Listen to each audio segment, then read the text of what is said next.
నమస్తే, welcome to మనం TV. నేను యాంకర్ సిరి. ప్రస్తుతం మనతో పాటు ప్రముఖ ఆధ్యాత్మికవేత్త వాస్తు జ్యోతిష్య పండితులు కేఎస్ఆర్ గారు ఉన్నారు. ఆయనతో మాట్లాడదాం. గురుగారు నమస్కారం. గురుగారు, మరొక ధర్మ సందేహం.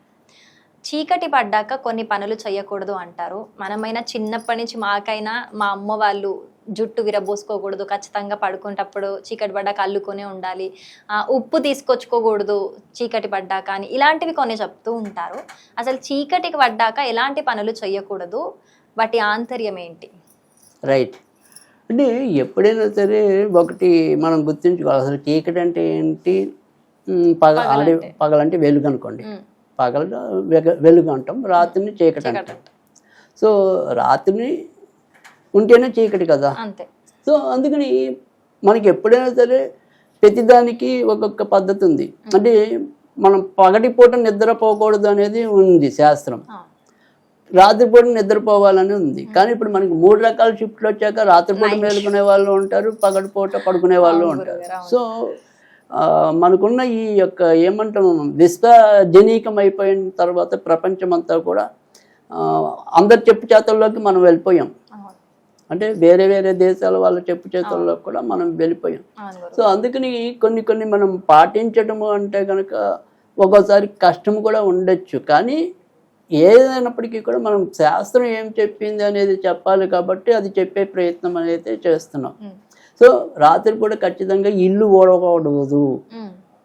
కొంతమంది రాత్రిపూట ఇల్లు అసలు సంచి వేళ దాటాక ఇంక ఇల్లు తొడకూడదు.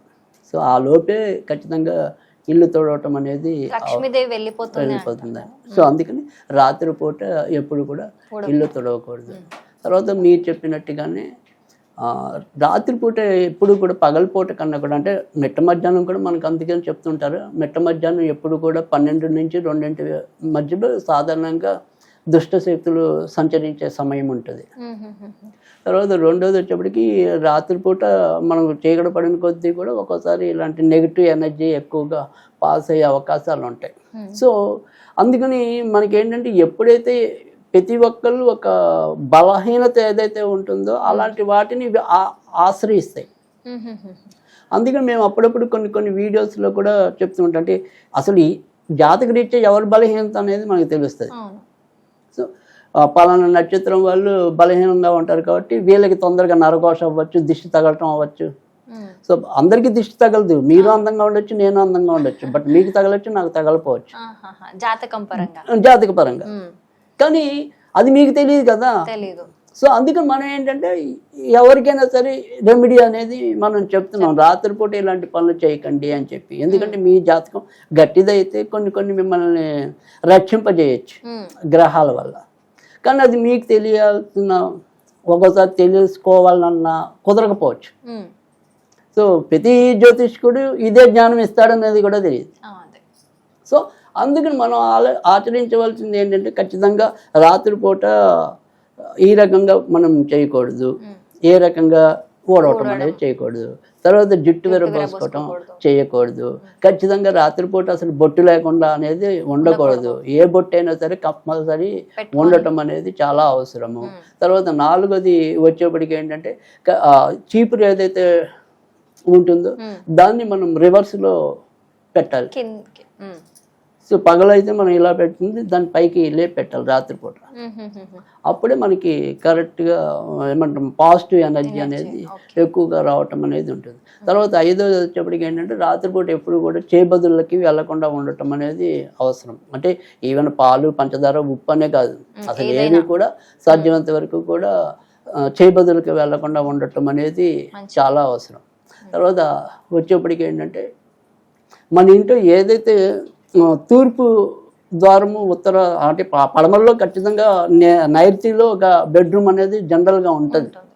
సో అది పడమరలో ఉంటుంది సాధారణంగా. సో తూర్పు వైపు ఉండే గదిలు ఏవైతే ఉంటాయో అవి ఖచ్చితంగా ఒక ల్యాంప్ లేకుండా ఉండకూడదు. సో ఏదైనా సరే ఒక నైట్ బల్బ్ అనేది వెలగటం అనేది చాలా అవసరం తూర్పు వైపు. అప్పుడు మాత్రమే మనకి ఇంట్లో ఖచ్చితంగా ఆరోగ్యంగా బాగుండటం అనేది ఒకటి, వచ్చిన ధనం నిలబట్టం అనేది ఉంటుంది. సో అందుకని ఎవరి ఇళ్ళలో అయినా సరే ఒకవేళ వాళ్ళ ఇళ్ళలో చెక్ చేసుకుని తూర్పు వైపు ఏదైనా సరే, అంటే అదే మీరు పడమరలోనే ఎక్కువ పెట్టుకున్నారనుకోండి నైట్ బల్బు, దానివల్ల ఏమవుతుందంటే తొందరగా దీర్ఘకాలిక రోగాలు రావడానికి ఉంటుంది. కానీ మాస్టర్ బెడ్రూమ్గా మనం నైవేద్యం ఇస్తూ ఉంటాం కాబట్టి అక్కడ జనరల్గా వెలిగేలాగా పెట్టుకుంటూ ఉంటాం, కానీ అది రైట్ కాదు. సో ఖచ్చితంగా మనం తూర్పులో కానీ, తూర్పు ఈశాన్యంలో కానీ, ఉత్తరంలో కానీ ఇటువైపు ఒక నైట్ బల్బు పెట్టుకుని ఉంటాం, రాత్రి దాన్ని అలా ఉంచటం. దానివల్ల కూడా ఖచ్చితంగా మంచి కాస్మెటిక్ ఎనర్జీ అనేది. కొంతమంది పూర్తిగా చీకటిగా పడుకుంటారు, నిద్ర పట్టదు, కళ్ళ మీద పడుతుంది అని కంప్లీట్ గా చిన్న లైట్ కూడా లేకుండా పడుకుంటారు. అలా అది కూడా మామూలుగా అయితే శాస్త్రం తప్పే అంటుంది. సో రాత్రిపూట దిగంబరంగా పడుకోవటం అనేది తప్పు. తర్వాత ఇలా అసలు కటిక చీకట్లో పడుకోవటం అనేది తప్పు. రాత్రిపూట ఖచ్చితంగా భోజనం, ఇప్పుడు కొంతమంది ఏమన్నా కరెంటు పోయినా కూడా తినేస్తూ ఉంటారు, కానీ ఏమాత్రం దీపం లేకుండా అన్నం తినడం కూడా తప్పే. సో ఖచ్చితంగా ఏదో ఒక, అందుకని పాత రోజుల్లో అల్కిల్లాంతలు ఇలాంటివన్నీ ఉండేవి. సో దీపం అనేది లేకుండా అన్నం తినటం అనేది చాలా తప్పు. అంటే ఆ పాత రోజుల్లో మనకి ఏమంటామంటే కొన్ని కథలు యథార్థం ఉండొచ్చు, కొన్ని కథ యథార్థం కాకపోవచ్చు, కానీ ప్రతి ఒక్కరికి ఒక స్పృహ భయం కలిగించడం కోసం కొన్ని భయం కలిగిస్తే మన పెద్దవాళ్ళు అలా దీపం ఎప్పుడైతే మనం దీపం లేకుండా తింటూ ఉంటామో ఈ వానాకాలంలో వచ్చే పురుగులు ఉంటాయి కదా, అలా పుడతారు అని చెప్పి, అందుకని అవి దీపం చుట్టే తిరుగుతూ ఉంటాయి. సో అందుకని అలాంటి పురుగులు వచ్చినప్పుడు ఖచ్చితంగా దీపాలు వేసేస్తే అవి వాటి వచ్చి టక పడిపోతుంటాయి. సో అందుకని ఆ రకంగా కూడా, అందుకని దీపం లేకుండా అన్నం తింటే కనుక ఇలా పుడతారు అని అప్పుడు ఆ రకంగా కూడా కథలు మనకి పెద్దవాళ్ళు చెప్పినవి ఉన్నాయి. సో అందుకని ఆ రకంగా కూడా మనం రాత్రిపూట ఖచ్చితంగా దీపం లేకుండా అన్నం భుజించడం అనేది కూడా తప్పు.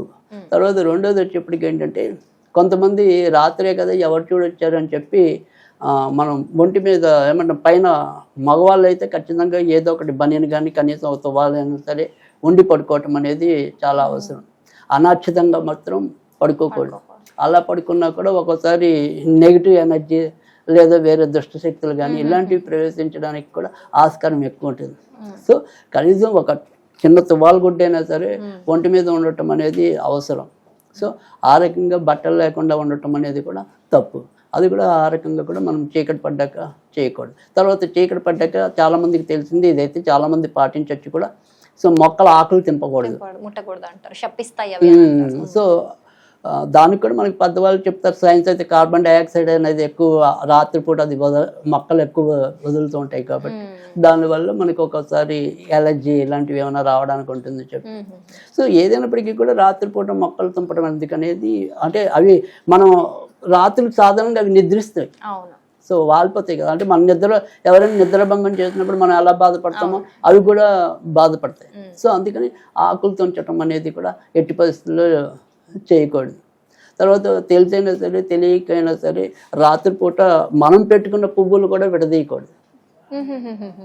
సో అది ఆ రకంగా కూడా చేయకూడదు. రాత్రిపూట పువ్వులకి సంబంధించినవి కానీ మొక్కలకు సంబంధించినవి కానీ ఏ పనులు కూడా మనం చేయకూడదు. సో అలాంటి విషయాల్లో కూడా జాగ్రత్త తీసుకోవాలి. చాలా బాగా ఎక్స్ప్లెయిన్ చేశారు గురువు గారు, ధన్యవాదాలు.